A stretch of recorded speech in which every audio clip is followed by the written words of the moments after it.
नमस्ते। थर्ड आई में आपका स्वागत है।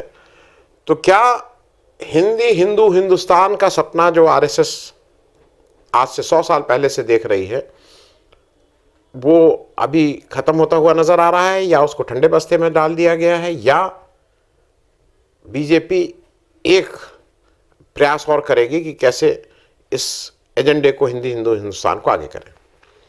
देखिए, ये बिल्कुल स्पष्ट है कि देश में जो परिसीमन की बात हो रही है, डिलिमिटेशन की बात हो रही है, उसमें मुख्य रूप से कैसे अल्पसंख्यकों को कॉर्नर किया जाए, कैसे जो जो आपकी के जो एमपी की कंस्टिट्यूंसीज हैं, क्षेत्र हैं, उसको इस तरह से उसका परिसीमन हो कि वो एडवांटेज बीजेपी हो जाए, कैसे वो राज्य जहाँ पे हिंदू मुस्लिम, मंदिर मस्जिद, भारत पाकिस्तान, ये ज़्यादा प्रमुख मुद्दे होते हैं बनिस्बत विकास के, उन राज्यों में खास करके जो हिंदी भाषी क्षेत्र हैं, जिनको कोई लोग काऊ बेल्ट बोलते हैं, कोई लोग गोबर पट्टी बोलते हैं, उन क्षेत्रों में कैसे इसी में उलझा के रखा जाए जनता को, जिससे वो वोट में ही अपना मगन रहे, उसको बाकी चीज़ों से मतलब ना हो। क्योंकि इस बार पूरी उम्मीद थी, जिस तरह से पेशबंदी हुई, घेराघारी हुई, टीएमसी को तोड़ा गया, उद्धव ठाकरे की शिवसेना को तोड़ा गया, शरद पवार, मतलब सबको तोड़ ताड़ करके लाइन में ले आ रहे थे। चर्चा ये भी चली थी कि स्टालिन भी कहीं एब्सेंट करेंगे या कुछ ना कुछ सरकार के पक्ष में आगे, कुछ इस तरह की बातें भी हो रही थी। लेकिन अभी आज 13 अगस्त तक ये मानसून सेशन है। आज सोमवार है, 4 दिन इस हफ्ते और 4 दिन अगले हफ्ते, 8 दिन अब और बचे हैं, जिसमें सरकार ये 131वां संविधान संशोधन बिल ला सकती है। 131st अमेंडमेंट है। इस 131st अमेंडमेंट के 3 हिस्से हैं, वो एक बार समझ लेना। मैं पहले भी कह चुका हूं, लेकिन इसलिए कि क्लैरिटी हो जाए उसको फिर कर दें। एक तो लोकसभा के संख्या बढ़ाना है, 545 होता है, उसको ले जाके 850 करना है। तो एक अमेंडमेंट ये करेगा, ये जो 131st अमेंडमेंट होगा। दूसरा यह है कि 2011 की जनसंख्या के आधार पर ही सीटों का परिसीमन हो, जो कि उसमें एक क्लॉज में तीसरा बोल दूं उसका। और तीसरा यह है कि महिला आरक्षण बिल जो ऑलरेडी पास हो गया, उसका इंप्लीमेंटेशन हो विधानसभा और लोकसभा में, 33% आरक्षण हो जाए।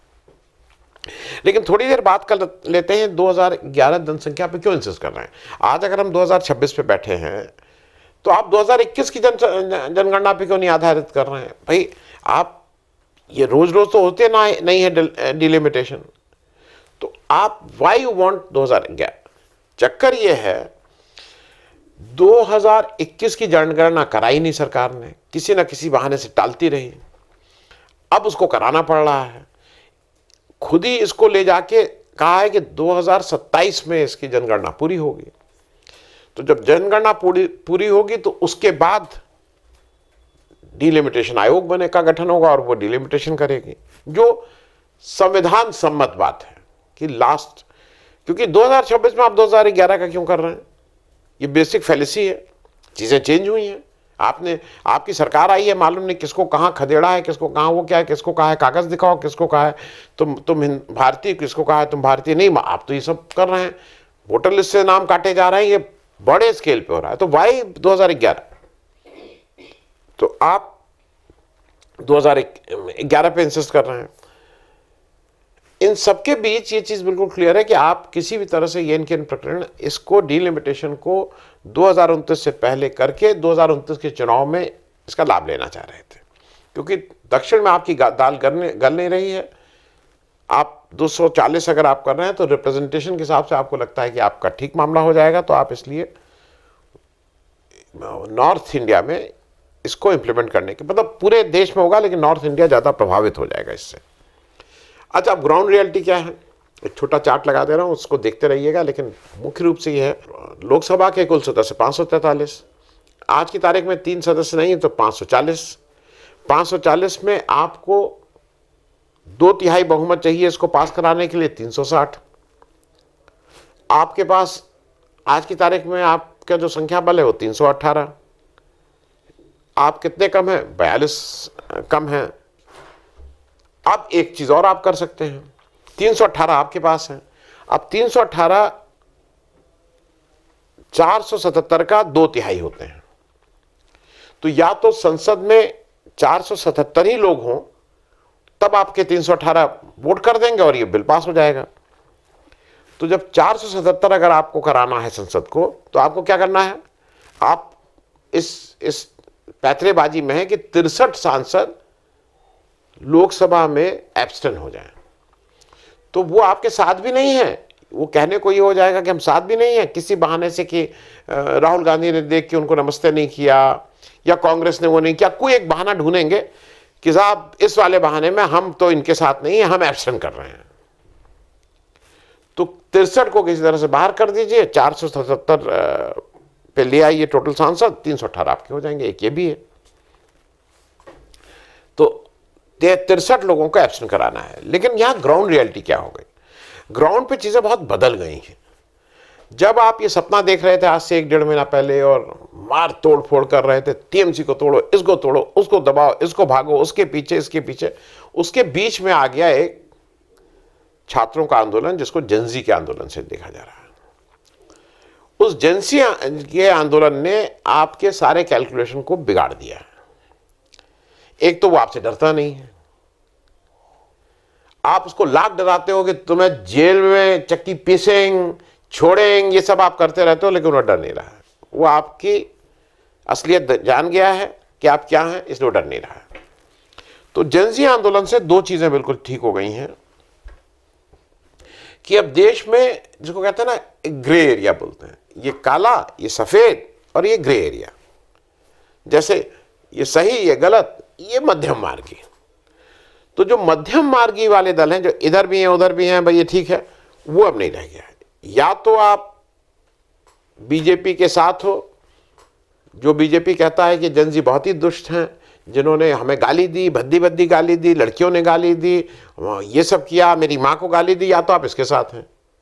या आप इस तरफ हैं जिसने, जो ये जान रहा है कि एक भी गाली नहीं दी गई आपकी माँ को, गाली आपको अगर दी भी गई तो आप, और वो भी गाली मैंने तो नहीं सुनी, तो गाली नहीं दी गई, आप दूसरे के मुंह में डाल। तो ये दो पक्ष हो गए। अब ये कोई ग्रे एरिया नहीं करना नहीं चाहिए था। ये एक पक्ष है जो कह रहा है कि गाली दी, एक पक्ष कह रहा है नहीं गाली दी। इसमें कोई ग्रे एरिया नहीं है। दूसरा, नॉर्थ साउथ डिवाइड भी अब बहुत क्लियर हो गया है, क्योंकि जो दक्षिण के राज्य हैं उनके साथ जो आपका व्यवहार हो रहा है, अगर आपको कोई नकेल दबाएगा तब आप उसको दे देंगे। आंध्र प्रदेश को आप सब कुछ दे रहे हैं, लेकिन बाकी स्टेट के साथ आप बिल्कुल सौतेला व्यवहार कर रहे हैं, चाहे वो केरल हो, चाहे तमिलनाडु हो, चाहे वो कर्नाटका हो, चाहे वो तेलंगाना हो। आंध्र प्रदेश में इसलिए कर रहे हैं कि चंद्रबाबू नायडू के पास एमपी हैं, अगर आप नहीं करेंगे तो आपकी सरकार गिर जाएगी। तो ये भी बिल्कुल क्लियर है कि वो नॉर्थ साउथ, आप क्या कर रहे हैं, आप जिस तरह से भाषा को फिर से कर रहे हैं, तमिलनाडु में इसको लेके अभी भी है, स्टालिन ने फिर कहा है। तो ये भी आपके लिए एक मुश्किल चीजें हो गई हैं, क्योंकि अभी क्या है कि स्टालिन, राहुल गांधी गए थे मद्रास, चेन्नई अब बोलते हैं, माफ कीजिएगा, एक पब्लिक स्टेटमेंट ले रहे हैं राहुल गांधी लगातार, और उसमें वो आग्रह कर रहे हैं स्टालिन से कि भाई आप इस वाले मुद्दे में आप बीजेपी के साथ खड़े हुए ना दिखाई दीजिए। और ये फैक्ट भी है, आज की तारीख में अब ये अफोर्ड नहीं कर सकता है कोई भी विपक्षी दल जो बीजेपी से लोहा ले रहा है कि वो कहीं से भी दिखाई भी दे कि वो बीजेपी के साथ खड़ा है, क्योंकि उनके लिए सॉफ्ट होना आपको लिए घातक है। दो बड़े दल थे, इसके बाद मतलब देश का तीसरे नंबर का दल समाजवादी पार्टी, इलेक्शन है अगले 6 महीने के बाद, कहीं से भी अगर किसी ने भी एमपी नहीं किया तो मतलब मुझे नहीं लगता है कि जनता माफ करेगी। और दूसरा डीएमके। अच्छा, इस बीच एक और खबर आई है, जब मैं इसको रिकॉर्ड कर रहा हूं उस समय तक प्रशांत किशोर बांकीपुर में आगे चल रहे हैं। बाकी बीजेपी का क्या भरोसा, आखिरी उसमें कुछ कर दे वो, लेकिन आगे चल रहे हैं। तो बांकीपुर का उपचुनाव भी एक तरह से रेफरेंडम है और ये इंडिकेट कर रहा है कि हवा किस तरफ बह रही है। तो इस समय आपके साथ खड़े होना, आपकी इस तरह की कार्रवाई में खड़े होना किसी भी के लिए भी घातक है। एक काम हुआ था, किसान बिल, हरवंश जी बड़े रिस्पेक्टेड, बड़े बड़े भारी पत्रकार चंद्रशेखर जी के साथ, ये बड़े वो प्रिंसिपल वाले, धज्जियां उड़ गई। आज बहुत से ऐसे, मैं और मेरे बहुत से ऐसे पत्रकार हैं जो अगर हरवंश जी आते हैं तो उस मंच पे नहीं जाते हैं, क्योंकि हरवंश जी को वो मानते हैं कि उन्होंने इस देश के किसानों के साथ बेईमानी की, जिस तरह से उन्होंने उस दिन बिल पास कराया था। तो यहां पे भी आप क्या करेंगे? बिल ना आप स्टैंडिंग कमेटी को भेजते हैं, ना आप कंसल्टेटिव कमेटी को भेजते हैं, बिल पे कोई बातचीत ही नहीं है, आप अपना लगाए जा रहे हैं। भाई आपने वक्फ पे पूरे देश से 6 महीना 1 साल बात कराई, तो आप इस पे क्यों नहीं बात करा रहे हैं? आप इस पे बात ही नहीं कराते हैं, क्योंकि एक दो चीजें और कहना जरूरी है। शशि थरूर की इस बात में बहुत दम है, जो लोग कह रहे हैं आप कि 543 सदस्यों को तो बोलने का टाइम नहीं मिलता है सबको, 1 मिनट 2 मिनट इस तरह की बात है। आप इसको 850 कर देंगे तो क्या 24 घंटे का मोदी जी 48 घंटे कर देंगे? घंटे तो वही 24 रहेंगे, समय तो वही रहेगा। तो बाकी लोगों का रिप्रेजेंट, भाई ये रिप्रेजेंट कैसे करेंगे? अपनी कंस्टिट्यूंसी की बात कैसे करेंगे? या आप सिर्फ चाह रहे हैं कि बुद्ध खड़े हो जाएं हाथ उठाने के लिए? दबदबा किसका बढ़ेगा? पार्टीज का बढ़ेगा। वो सारी पार्टीज जिसमें कोई इंटरनल डेमोक्रेसी नहीं है, ज्यादातर पार्टीज में वो जो पार्टी हाईकमान कहेगी वैसे उनको चलना है। तो आप ये कौन सा आप काम कर रहे हैं? क्योंकि ये दलों के गुलाम बन के रह जाएंगे। कैसे जस्टिफाई करेंगे इस बात को? क्योंकि बहुत सी चीजें हैं, 850 रुपया नहीं है उनको दिल्ली में रहने के लिए घर, ऑफिस, संसद, आपने संसद भवन तो बना दिया कि 800 850, बाकी लोग और क्यों?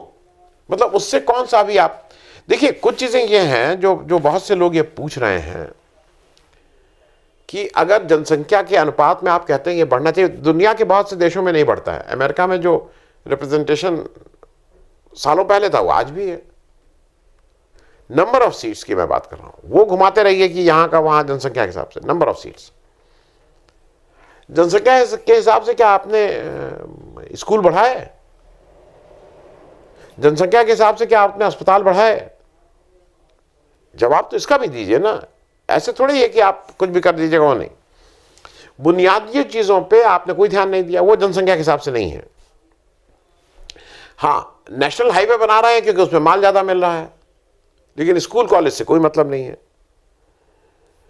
जब इन सब चीजों पे लागू नहीं, तो आप ये 850 क्यों कर रहे हैं? Why you want this? क्योंकि मैं एक चीज और जो खतरा लोगों को लगता है कि यह सस्पेंड करेंगे, जैसे इन्होंने किसान बिल में किया था, 100 से ऊपर सांसदों को सस्पेंड कर दिया, आपने लोगों से वोट करा के इसको कर दिया। इस समय करने की स्थिति में क्या बीजेपी है? आपको लगता है कि वो संसद में, मतलब जो पूरा विपक्ष है उसको सस्पेंड कर देगी और फिर वोट करा लेगी? मुझे नहीं लगता है कि इस तरह की कोई बात होगी, क्योंकि अगर इस तरह की बात होती तो मोदी जी और अमित शाह सदन में बैठ के विपक्ष के सवालों का जवाब दृढ़ता से दे रहे होते, भग नहीं गए होते। ये सब लोग मान रहे हैं कि वो भगे हुए हैं, आ नहीं रहे हैं, लेकिन कोई षड्यंत्र भी कर रहे हैं, कुछ हेरा फेरी, कुछ इधर उधर कैसे करेंगे लोगों को चौंका दिया जाए। लेकिन मुख्य मुद्दा वही फिर से है, डीलिमिटेशन के। पहली चीज, डीलिमिटेशन आप क्यों, और अगर क्यों है तो क्या इसमें व्यापक बातचीत हुई है? किसका कितना रिप्रेजेंटेशन होना चाहिए? जो राज्य अच्छा कर रहे हैं विकास के पैरामीटर्स के, डेवलपमेंट के पैरामीटर्स पे, उनको पेनलाइज करने की क्या ज़रूरत है? उनको बजाय शाबाशी देने के उनके ऊपर आप पेनलाइज कर रहे हैं। तो अभी के लिए तो मुझे ऐसा लगता है कि डीलिमिटेशन इस सत्र में आना तो संभव नहीं है, और अगले सत्र तक पानी बहुत बह चुका होगा, लोगों का रुख बहुत चेंज हो चुका होगा, और उस समय इंटरेस्टिंग होगा देखने में कि कितने लोग इस डीलिमिटेशन के पक्ष में खड़े होते हैं। थैंक यू सो मच, धन्यवाद।